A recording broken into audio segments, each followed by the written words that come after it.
میں دوسری شادی کرنا چاہتا ہوں، جب بھی ایسی کوئی بات ہوتی ہے تو بیوی گھر میں ہنگامہ کھڑے کر دیتی، اس کو نہ بتائیں، چپ کر کے کر لیں۔ آپ نے ہنگامہ ضروری کرانا ہے؟ جب 6 مہینے، سال، 2 سال گزر جائیں، بچے ہو جائیں، لے کے آ جانا پہلی بیوی کے پاس کہ ان کو سنبھالو، یہ بھی تمہارے بچے ہیں۔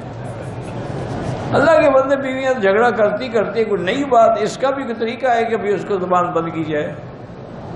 ہمارے ساتھ ایک خاتون تھی، گھر سے چلی ٹھیک تھی، عمرے کی نیت کی، گھر میں نفل بھی پڑھے، ایئرپورٹ پہ آئی، حید آ گیا، میقات سے احرام باندھا، نہ ہی تلبیہ پڑھا، وہ ہوٹل کے کمرے میں رہی۔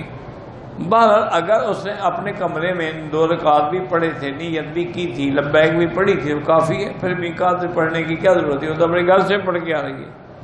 اب وہ بیٹھی رہے، جب پاک ہو غسل کر کے عمرہ کرے۔ اور اگر اس نے تلبیہ نہیں پڑھا تھا، نیت نہیں کی، فقط صرف 2 رکعت پڑھی تھی، تو اب عمرہ بھی کرے اور ایک دم بھی ادا کرے۔ اگر خواب میں کوئی انسان نعوذ باللہ اپنی بھابھی کے ساتھ زنا کرتا ہے، وہ خواب ہے، حقیقت نہیں ہے، توبہ کرو، استغفار کرو، بتانے کی بھی کوئی ضرورت نہیں، کیونکہ بعض خبیث لوگ خواب کے ذریعے پیغام بھیجتے ہیں کہ میں تمہیں رات کو بھی یاد کر رہا ہوں۔ یہ بھی ایک شیطانی چال ہے، توبہ کرو، استغفار کرو۔ میلاد کا کھانا بدعت ہے،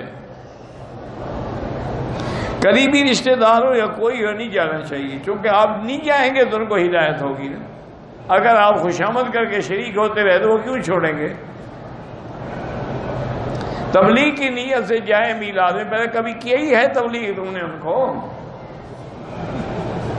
نہیں مجھے بتاؤ کہ فلاں میلاد کے موقع پہ میں گیا تھا، میں نے بڑی تبلیغ ہو، تمہیں گنجا بنا دیں گے، تبلیغ کیا کرو گے؟ تم